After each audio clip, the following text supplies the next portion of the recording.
நம்பலாம்ப்பா, 100% நம்பலாம். அதுக்கு நாங்க கேரண்டி. என்ன ரெண்டு பேரும் மாறி மாறி இவளுக்கு சர்டிபிகேட் கொடுத்துட்டு இருக்கீங்க? இவ எப்போ நல்லவளா மாறுறத பார்த்துருக்கீங்க? பார்த்தது மட்டும் இல்ல, கேட்கவும் செஞ்சோம் மாமா. அண்ணி அந்த அஸ்வின் கிட்ட பேசினதெல்லாம் நாங்க கேட்டோம். ஆத்தி, வெண்ணிலா ஜஸ்ட் மிஸ். கொஞ்சம் மனசு தடுமாறி இருந்தாலும் க்ளோஸ் ஆயிருக்கும். அவன் இனிமே அக்கா பக்கம் திரும்ப கூட மாட்டான். அப்படி நல்லா கொடுத்து விட்டுருச்சு. அக்கா சூப்பர்க்கா. என்கிட்ட சொல்லாத செல்வம். இதோ இங்க உட்கார்ந்திருக்காரே அப்பா, அவர்கிட்ட நல்லா கேக்குற மாதிரி சொல்லு. இப்ப கூட என்ன நம்பாம தான் இருப்பாரு. மாமா கண்டிப்பா உங்களை புரிஞ்சுப்பாரு அண்ணி, நீங்க கவலைப்படாதீங்க. இவளை பத்தி கவலைப்படலனாலும் அவனை நினைச்சா ஆத்திரமா இருக்குது. அவன் திருந்தவே மாட்டானா? எல்லாத்துக்கும் ஒரு நேரம் வரும்ல மாமா. வரட்டும், அப்ப பாத்துக்கலாம். நம்ம வேலையை நம்ம பாத்துக்கிட்டு போயிட்டே இருக்கலாம். சரி, அதை விடுங்க. நீங்க போன வேலை என்னாச்சு? அந்த பிரின்சிபல் சொன்னவரை தானே பார்க்க போனீங்க? பார்த்துட்டோம்மா, பேசிட்டு வந்திருக்கோம். கன்ஃபார்ம் பண்ணிட்டு சொல்லுவாங்க. கார்மெண்ட்ஸ் ஆரம்பிச்சு சும்மா இல்லாம சின்ன சின்ன ஆர்டர்லாம் எடுத்து செய்ய முடியுதாமா? சிறு துளிதாமா பெருவெல்லாம்.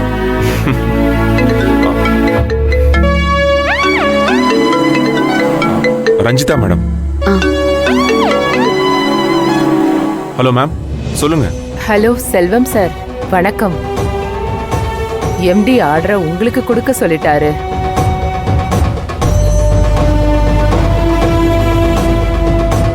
ஆனா நீங்க 10 லட்சம் டெபாசிட் கட்ட வேண்டியது இருக்கும்.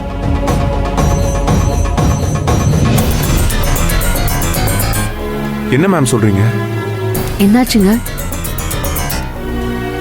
10 லட்சம் டெபாசிட் கட்ட சொல்றாங்கம்மா. ஐயோ, டெபாசிட்டா? கொடுங்க, நான் பேசுறேன். ஹலோ மேம், வணக்கம். நான் மகா பேசுறேன். டெபாசிட் கட்ட வேண்டாம்னு சொல்லியிருந்தீங்க. ஆமா மேடம், சொன்னேன். ஆனா இப்போ இவ்ளோ பிரச்சனையானதுக்கு அப்புறம் டெபாசிட் வாங்கிட்டே கொடுங்கன்னு எம்டி சொல்லிட்டாரு. அத நான் மீற முடியாதுல்ல. ஆனா இப்ப 10 லட்சம் எங்களால கட்ட முடியாது மேடம். இப்பதான் புதுசா கார்மெண்ட்ஸ் வேற ஆரம்பிச்சிருக்கோம். உங்களுக்கே அதெல்லாம் தெரியும். உங்க சூழ்நிலை புரியுது மேடம். நான் முடிஞ்ச வரைக்கும் முயற்சி பண்ணி பார்த்துட்டேன். டெபாசிட் வாங்கிட்டு தான் கொடுக்கணும்ன்றதுல எம்டி ரொம்ப உறுதியா இருக்காரு. சரிங்க மேடம், நீங்க எங்களுக்காக நிறைய ஹெல்ப் பண்ணிருக்கீங்க. ஆனா 10 லட்சம் டெபாசிட் கட்டி இந்த ஆர்டர் வாங்குற நிலைமையில இப்போ நாங்க இல்ல. அதனால எங்களால இந்த ஆர்டரை எடுத்துக்க முடியாது. சாரி மேடம், எங்களுக்கு இந்த ஆர்டர் வேண்டாம். கொஞ்சம் டைம் எடுத்து யோசிச்சு கூட சொல்லுங்க. இல்ல மேடம், எப்படி பார்த்தாலும் அதுக்கு வாய்ப்பு இல்ல. ஆனா ரொம்ப தேங்க்ஸ் மேடம். செல்வம் சார்ட்ட நான் சாரி சொன்னேன்னு சொல்லுங்க. வைக்கிறேன் மேடம். Okay madam. ஏன் மகா டக்குன்னு வேண்டான்னு சொல்லிட்டேன்? வேற என்னங்க பண்றது? 10 லட்சத்துக்கு இப்ப நம்ம எங்கங்க போறது? இப்பதானே கார்மெண்ட்ஸ் ஆரம்பிச்சிருக்கோம். அவ்வளோ பணத்தை டெபாசிட் பண்ணி ஆர்டர் வாங்குறதெல்லாம் கம்பெனிக்கு நல்லது இல்லைங்க. மாமா சொன்ன மாதிரி வர வர சின்ன சின்ன ஆர்டர்ஸ் எல்லாம் பண்ணி முடிச்சிடலாம். இவ்ளோ பெரிய ரிஸ்க் எல்லாம் இப்ப நம்ம எடுக்க வேண்டாங்க. மகா, பிசினஸ்னா சின்ன சின்ன ரிஸ்க் எடுத்துதான் ஆகணும். இப்படியே வர ஆர்டர் எல்லாத்தையும் வேண்டாம் வேண்டாம்னு சொன்னா நம்ம கார்மெண்ட்ஸ் எப்படி டெவலப் ஆகும்? கார்மெண்ட்ஸ்ல உன்னை விட மகாக்கு நிறைய அனுபவம் இருக்கு. அவ சொன்னா எதுவும் சரியாத்தான் இருக்கும். பா, உங்களுக்கு மகா மேல இருக்கிற பாசத்தை காட்டுறதுக்கு இது நேரம் இல்ல. இது பிசினஸ். நம்ம கிட்ட பணம் இல்லனா கூட பரவாயில்ல. பணத்தை வச்சுக்கிட்டு ஏன் நல்ல வாய்ப்பை வேண்டான்னு சொல்லணும்? பணமா எங்க இருக்கு? நீ என்னம்மா இப்பதான் கோமால இருந்து வந்த மாதிரி பேசுற?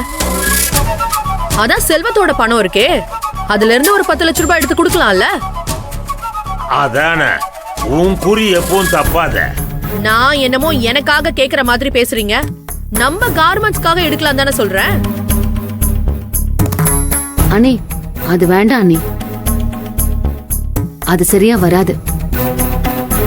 10 லட்சம் டெபாசிட் கொடுக்கற அளவுக்கு இது ஒண்ணு அவ்வளவு பெரிய ஆர்டர்லாம் இல்ல. ம். எனக்கும் அதான் சரின்னு தோணுதுக்கா. அவங்க நம்மளை நம்பி டெபாசிட்டே வாங்காம ஆர்டர் தரேன்னு சொன்னாங்க. இப்போ பணம் கேக்குறாங்க. நாம சரின்னு இப்போ பணம் கொடுத்தா அது மரியாதையாவும் இருக்காது. கரெக்டுப்பா மகா, அது உன் கார்மெண்ட்ஸ். எங்க எல்லாரையும் விட அதோட நல்லது கெட்டது உனக்கு நல்லா தெரியும். அதனால உனக்கு என்ன தோணுதோ அது செய்யுமா.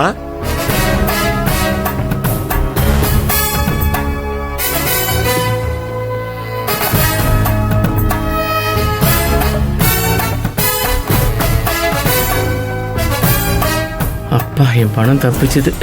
மா ஆ? இரு. பாத்தியா, அவ நினைச்சதுதான் நடக்கணும்னு பிடிவாதமா பேசிட்டு போறா. நீயும் அமைதியா வேடிக்கை பார்த்துட்டு இருக்க. என்னடி பண்ண சொல்ற? பணம் போச்சுன்னா திரும்ப வருமா? அதையும் யோசிக்கணும்ல. 10 லட்சம் ரூபாய் பணம் வேணுமா? ஆளை பாரு. போங்க, எல்லாரும் போய் தொலைங்க. வெண்ணிலா சொன்னதை கேட்டிருக்கலான்னு நீங்களா வருத்தப்படுற காலம் ஒண்ணு வரும். ச்சே, அது என்னது? எப்ப பார்த்தாலும் அவ வச்சதுதான் சட்டமா?